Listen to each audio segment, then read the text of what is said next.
दोस्तों, अगर कल सुबह आप उठें और आपको पता चले कि आपकी जेब में पड़े नोट सिर्फ कागज बन चुके हैं, तो आप क्या महसूस करोगे?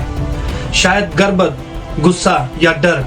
और अब ध्यान से सुनिए, ये कोई कहानी या कोई फिल्म का सीन नहीं है, ये आज के वक्त की सच्चाई है। और ये सच्चाई किसी गरीब और पिछड़े हुए देश की नहीं है दोस्तों, ये सच्चाई है ईरान जैसे देश की। एक ऐसा देश जिसके पास तेल है, गैस है, रिसोर्सेज है, एजुकेटेड लोग हैं, लेकिन फिर भी आज उस देश की करेंसी इतनी कमजोर हो चुकी है कि वहां के लोग सब्जी खरीदने के लिए नोट को गिन कर नहीं दे रहे, बल्कि नोट को तोल कर दे रहे हैं। दोस्तों जरा सोचिए, नोट को गिनना नहीं है बल्कि नोट को तोल कर देना है। और यहीं से इस वीडियो की असली कहानी शुरू होती है। आज हम ये समझने की कोशिश करेंगे कि आखिर इतना अमीर देश इतनी बुरी हालत तक कैसे पहुंच गया। और सबसे जरूरी सवाल, क्या ये सिर्फ ईरान की कहानी है या बाकी दुनिया के लिए भी ये एक वार्निंग है? इस वीडियो को ध्यान से देखिएगा, क्योंकि ये सिर्फ ईरान की कहानी नहीं है, ये आपके, मेरे और हमारे देश के फ्यूचर के बारे में भी हो सकती है। अब आगे बढ़ने से पहले एक बहुत बेसिक चीज समझना बहुत जरूरी है दोस्तों, कि करेंसी क्या होती है। बहुत लोग समझते हैं करेंसी मतलब नोट या सिक्का, लेकिन सच ये है दोस्तों कि करेंसी सिर्फ भरोसे पर चलती है। मैं इसको एक सिंपल एग्जांपल देकर समझाता हूँ। मैं आपको एक एग्जांपल देता हूँ। अगर कल रात 12 बजे गवर्नमेंट अनाउंस कर दे कि आज से 500 के नोट बंद, तो क्या होगा? नोट वही रहेगा, उसकी रेंज वही रहेगी, लेकिन जो उसकी वैल्यू है वो जीरो हो जाएगी। तो इसका मतलब करेंसी का असली मतलब है लोगों का भरोसा। और ईरान में सबसे पहले लोगों का भरोसा ही टूटा। और अब आते हैं असली कहानी पर दोस्तों।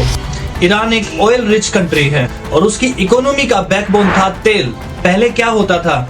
ईरान तेल बेचता था, दुनिया खरीदती थी और बदले में डॉलर आता था। फिर अमेरिका और कुछ वेस्टर्न कंट्रीज ने कहा कि अगर ईरान हमारी शर्तें नहीं मानेगा तो हम उन्हें दुनिया के सिस्टम से बाहर कर देंगे। और बस यहीं से गेम पलट गया।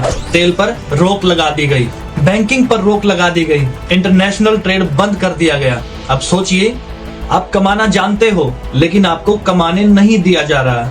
यही ईरान के साथ हुआ। अब यहाँ एक बहुत इंपॉर्टेंट पॉइंट आता है, स्विफ्ट।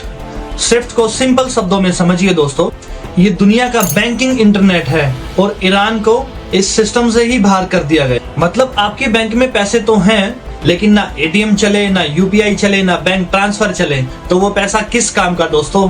डॉलर आना बंद हो गया। और जब डॉलर नहीं आता तो इम्पोर्ट भी महंगा हो जाता है। दवाई, मशीनें और खाना सब कुछ महंगा। और यहीं से महंगाई ने जन्म लिया।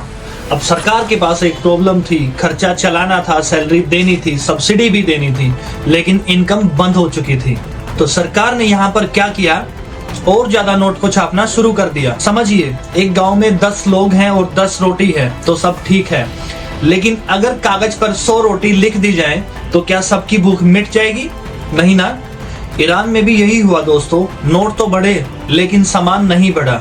उसका नतीजा रियाल की वैल्यू गिरती चली गई। और अब यहाँ से सबसे डेंजरस चीज शुरू हुई, पब्लिक का भरोसा टूटा। जब लोगों ने देखा कि आज मिली हुई सैलरी कल आधी भी नहीं बचती, तो लोगों ने फैसला किया कि हम रियाल रखना ही बंद कर देंगे। लोग रियाल की जगह डॉलर, सोना, जमीन लेने लगे और रियाल से हर कोई भागने लगा। और यही होता है दोस्तों, जब किसी चीज से सब भागने लग जाते हैं तो उसकी वैल्यू गिर जाती है। अब सरकार ने कुछ स्टेप लिए हैं दोस्तों। पहला, रियाल से जीरो हटाने की बात।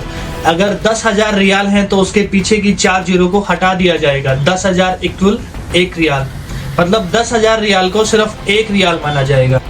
दूसरा, डॉलर पर रेड। जिन जिन के घर में डॉलर मिलेंगे उनको जब्त कर लिया जाएगा। सरकार चाहती है कि लोग डॉलर की जगह वापस रियाल पर शिफ्ट हो जाएं।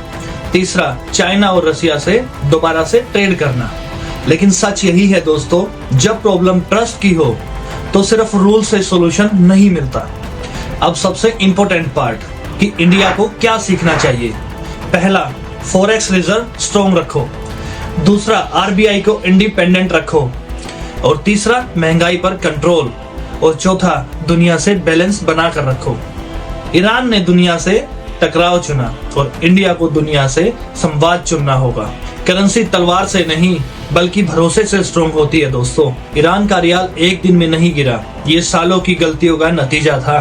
अगर हम चाहते हैं कि इंडिया के साथ ऐसा कभी ना हो, तो हमें इकोनॉमी को पॉलिटिक्स से ऊपर और पब्लिक ट्रस्ट को सबसे ऊपर रखना होगा। इतिहास वार्निंग देता है दोस्तों, उसे बस सुनने वाला चाहिए। जय हिंद।